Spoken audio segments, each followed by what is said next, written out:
Israel और फिलिस्तीन का विवाद बहुत पुराना है।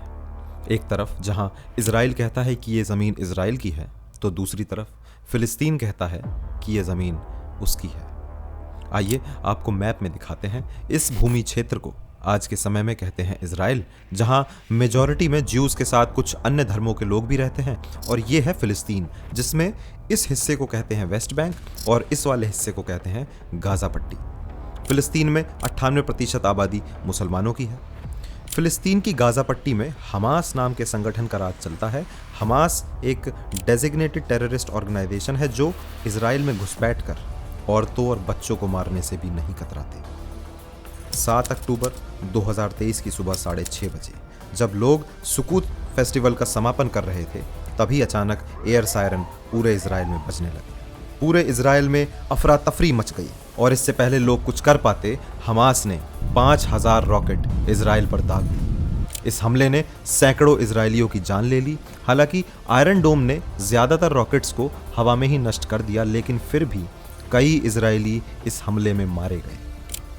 अभी इजराइल ढंग से एक हमले से उभरा भी न था और खबर आई कि हमास ने इजराइल पर हवा, पानी और जमीन से हमला कर दिया है। सोचिए वो कैसा दिन रहा होगा जब इजराइल के वासियों पर सुबह सुबह आसमान से मौत बरसी होगी। हमास के आतंकी इजराइल की सीमा में घुस गए, वहां रहने वाले लोगों को घरों में घुस घुस कर मार डाला। उन आतंकियों ने बच्चों और औरतों को भी नहीं बख्शा। जो भी उनके सामने आया सबको मार डाला। किसी को गोलियों से छलनी कर दिया, किसी की गर्दन काट डाली तो किसी को जिंदा भून डाला। हमास के आतंकी अपने साथ सैकड़ों लोगों को हॉस्टेज बनाकर वापस फिलिस्तीन में ले गए ताकि इजराइल को घुटनों पर लाकर ब्लैकमेल किया जा सके। हमास ने नोवा म्यूजिक फेस्टिवल में घुसकर जो नरसंहार किया वो इतना दर्दनाक है कि उसकी कहानी जिसने भी सुनी वो सुन्न रह गया। हमास के आतंकियों ने नोवा म्यूजिक फेस्टिवल में चल रही पार्टी को 3 तरफ से घेर लिया और अंधाधुंध गोलियों की बौछार कर डाली। इन सब में गौर करने वाली बात यह भी है कि वो कितने निर्दयी, घटिया और छिछले लोग रहे होंगे जो अल्लाह का नाम लेकर लोगों को जान से मार देने में बिल्कुल नहीं कतराते। खैर, सुबह 11:30 बजे Israeli prime minister Benjamin Netanyahu ने राष्ट्र को संबोधित कर संपूर्ण युद्ध का ऐलान कर डाला। यह एक ऐसा हमला था जो इजराइल ने सपने में भी सोचा न था। नेतन्याहू ने कहा कि अब जो एक्शन इजराइल लेने वाला है वो कोई मात्र मिलिट्री ऑपरेशन नहीं होगा, बल्कि एक संपूर्ण युद्ध होगा। हमास के आतंकी उस आग को महसूस करेंगे जो उन्होंने इजराइल में आकर लगानी चाहिए थी। इजराइल के डिफेंस मिनिस्टर ने बिना डरे दुनिया से कह दिया कि हम गाजा पट्टी में छुपे एक एक आतंकवादी को चुन चुन कर मार डालेंगे, और यह भी कहा कि हमास गाजा में बदलाव चाहता था ना, वो बदलाव अब हम लेकर आएंगे, लेकिन अपने हिसाब से। गाजा पट्टी अब पूरी तरह समतल हो जाएगी। यह गुस्सा स्वाभाविक था, क्योंकि जिस तरह हमास ने इजराइल में घुसकर लोगों को गाजर मूली की तरह काट डाला, जिंदा भून डाला, उसका बदला लेना इजराइल का अब अधिकार बन गया था।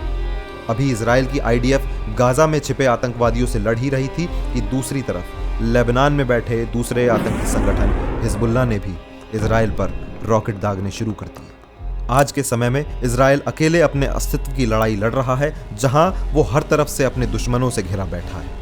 इजराइल की इस लड़ाई में भारत इजराइल के साथ खड़ा है, और यही बात भारत के प्रधानमंत्री नरेंद्र मोदी ने भी ट्वीट कर दुनिया से साझा कर दी।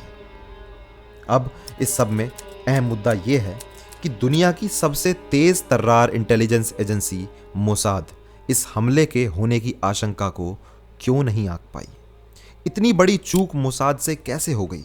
जब यह हमला होने वाला था तब इजराइल की डोमेस्टिक इंटेलिजेंस एजेंसी शिन बेत कहां सो रही थी? इन सभी सवालों के कई जवाब हो सकते हैं, जैसे ओवर कॉन्फिडेंस, पुअर इंटेलिजेंस, और इजराइल में चल रहे राजनीतिक घमासान, या फिर कुछ और। कुछ रिपोर्ट्स की माने तो इजिप्ट की इंटेलिजेंस एजेंसी ने इजराइल से जानकारी साझा कर इजराइल को बताया था कि इजराइल पर शायद कोई अटैक हो सकता है, पर इजराइल ने इस इंफॉर्मेशन को पूरी तरह इग्नोर किया। पिछले 2 सालों से हमास शांत बैठा था और इजराइल को एक फॉल्स सेंस ऑफ सिक्योरिटी हो गया था। इजराइल ने फिलिस्तीनियों को खूब वर्क परमिट्स बांटे ताकि फिलिस्तीनी लोग इजराइल में आकर काम कर सके और अच्छे पैसे कमा सकें। खबर यह भी है कि उनमें से कुछ फिलिस्तीनियों ने इजराइल के खिलाफ और हमास के लिए स्पाइंग की। 2 साल तक शांत रहकर हमास ने मोसाद की नाक के नीचे रहकर ये अटैक्स प्लान करे और मोसाद इन हमलों को प्रेडिक्ट तक नहीं कर पाई। एक बहुत बड़ा कारण इजराइल में चल रहा पॉलिटिकल टर्मोइल भी रहा। पिछले 3 सालों में इजराइल में 3 बार इलेक्शन हुए, बार बार सरकारें बनती और बिगड़ती रहीं, इजराइल में खूब प्रोटेस्ट भी हुए।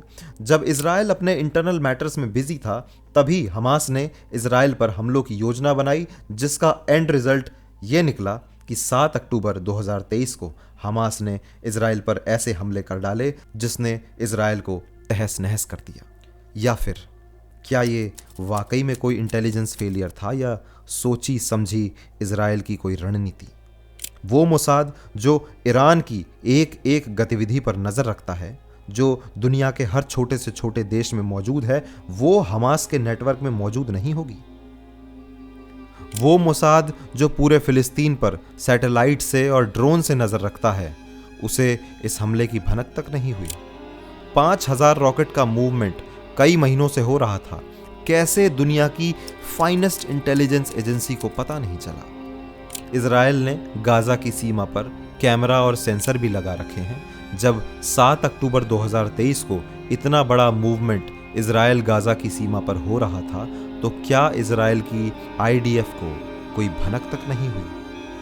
क्या ये इजराइल की सोची समझी रणनीति थी गाजा को कब्जाने की, या ये वाकई में इजराइल का कोई इंटेलिजेंस फेलियर था? आपका इस बारे में क्या सोचना है? कमेंट सेक्शन में हमें ज़रूर बताएं। मैं मिलता हूं आपसे नई वीडियो में, तब तक के लिए अलविदा, जय हिंद।